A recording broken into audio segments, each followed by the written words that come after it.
I lost everything in a fire. My dream home, gone. And the worst part, the HOA that caused it thought they could just say sorry and move on. They had no idea what was coming next. 3 years ago, I built my dream home in what I thought was the perfect neighborhood. Custom architecture, beautiful landscaping, a backyard that overlooked the mountains. It was everything I'd worked for. I paid cash for that house after selling my tech company.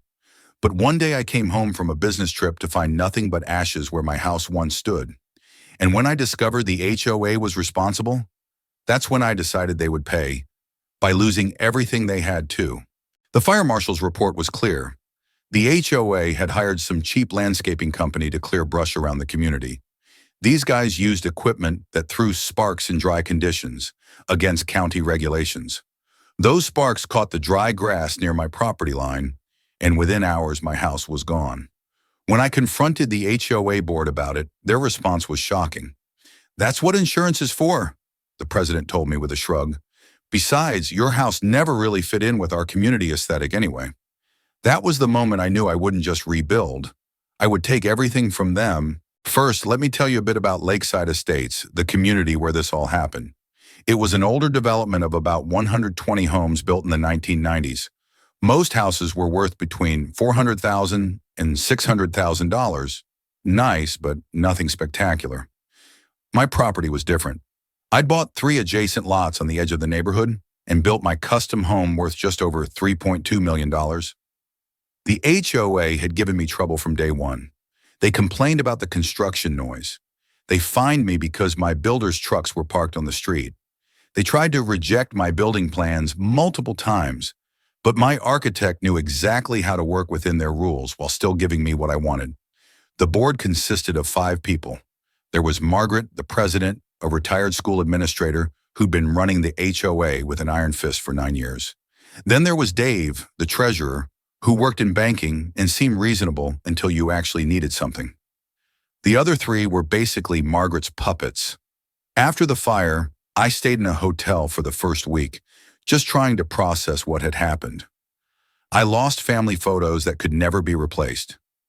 My father's watch collection, gone. The custom furniture pieces I'd commissioned from artisans around the world, destroyed. Yes, I had insurance, but some things can't be replaced with money.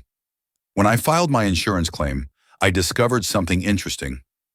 The HOA's insurance should have covered their liability, but they had let the policy lapse 2 months earlier to save money. Margaret had decided they didn't really need the extra coverage. This meant they were personally liable for the damage their negligence had caused. I hired the best lawyer in the state, someone who specialized in HOA disputes and property claims. His first action was to file a civil suit against the HOA and each board member individually. The look on their faces when they were served with papers at the emergency HOA meeting was worth every penny of his retainer. But I wasn't just going to sue them. I had a much more comprehensive plan. You see, Lakeside Estates had been struggling financially for years. The infrastructure was aging. The community pool needed renovation. The clubhouse roof leaked. And they hadn't raised dues in 5 years because most homeowners would vote against any increase. I started attending every HOA meeting. I reviewed their financial statements. I requested copies of all their contracts, meeting minutes, and violation notices. I became a thorn in their side, but always politely and by the book. What I discovered was a mess.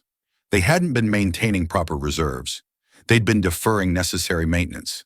And there were several instances where they had violated their own bylaws in how they enforced rules or approved projects.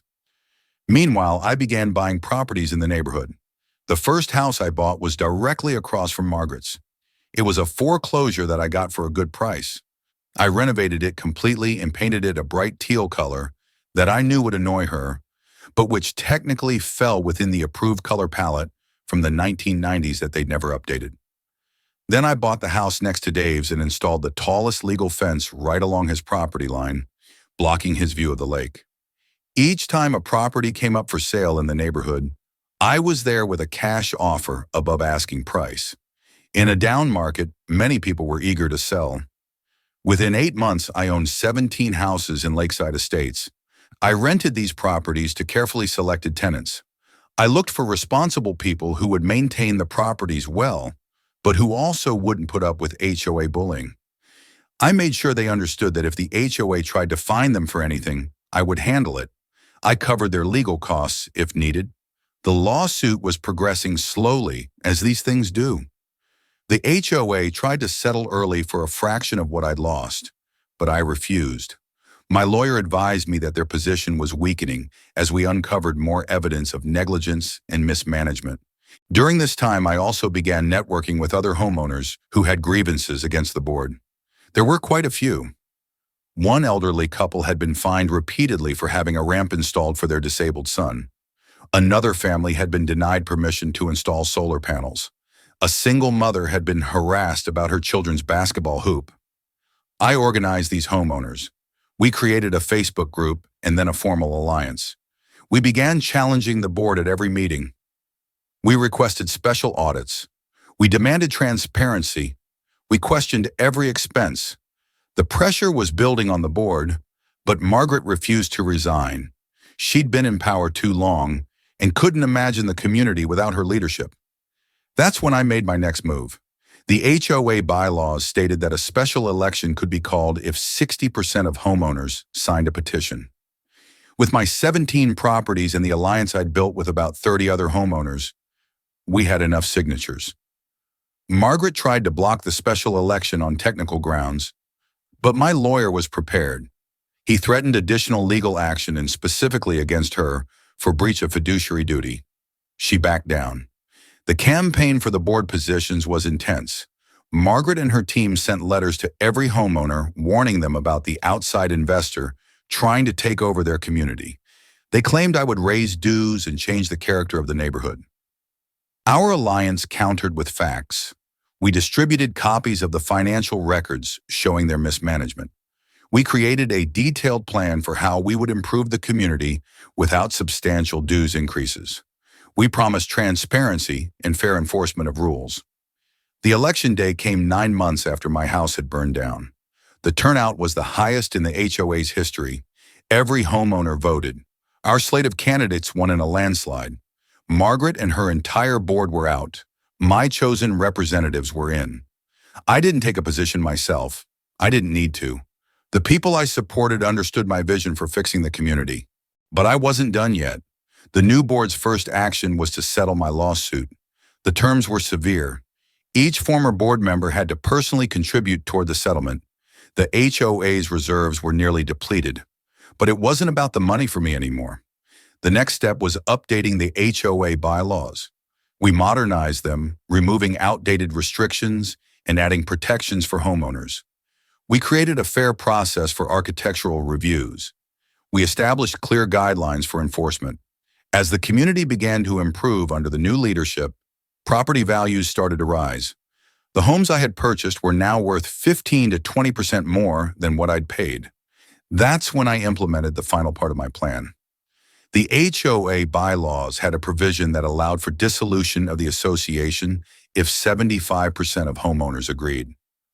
With my 17 properties and the allegiance of many other satisfied homeowners who appreciated the improvements but disliked HOAs in principle, we had the votes.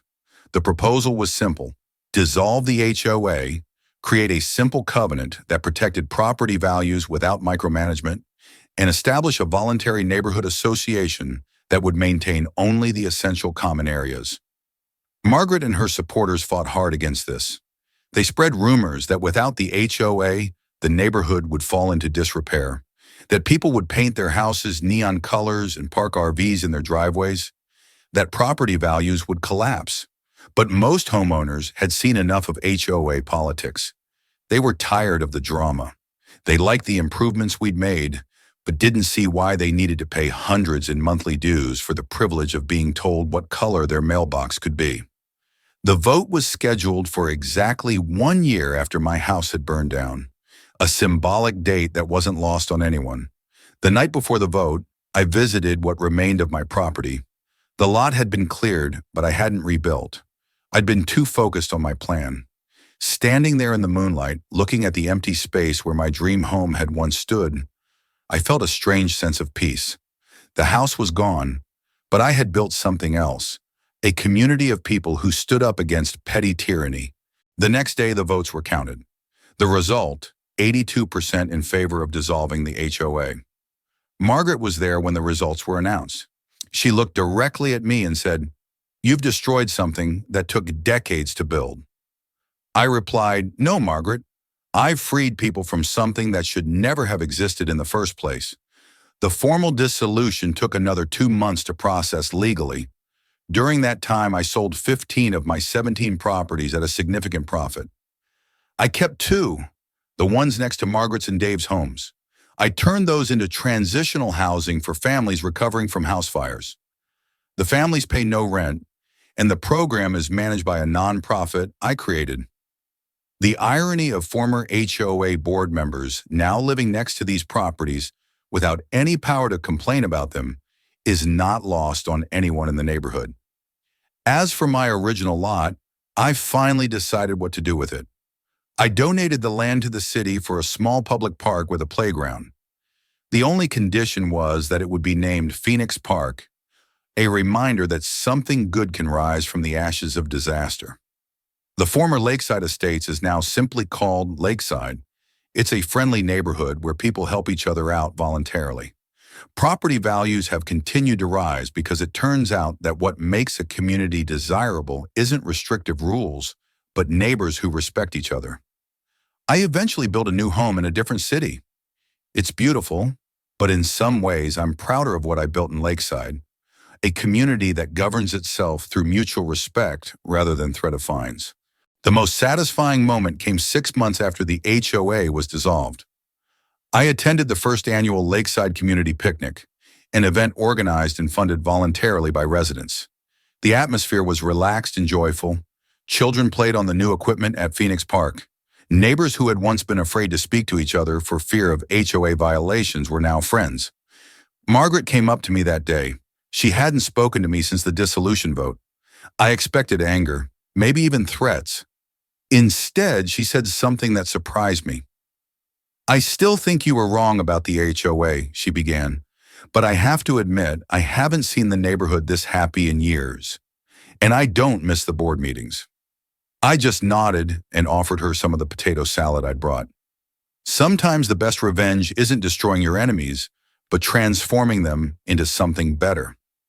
It took a year and a half of my life and millions of dollars, but I did what I set out to do. I took on an HOA that had become corrupt with power and dismantled it piece by piece. I turned a community governed by fear and threats into one based on mutual respect and voluntary cooperation. Yes, I made my money back on the properties I flipped and through the lawsuit settlement, but the real return on my investment was seeing a neighborhood transformed. The house I lost can be rebuilt someday. The positive change in Lakeside will last for generations. If there's one lesson from all of this, it's that systems that give small groups unchecked power will inevitably lead to abuse, but also that when people stand together against such systems, they can create something much better. My new house doesn't have an HOA, and if someone tries to start one in my neighborhood, well, they might want to hear this story first. Hit subscribe to hear more stories of HOA revenge every day.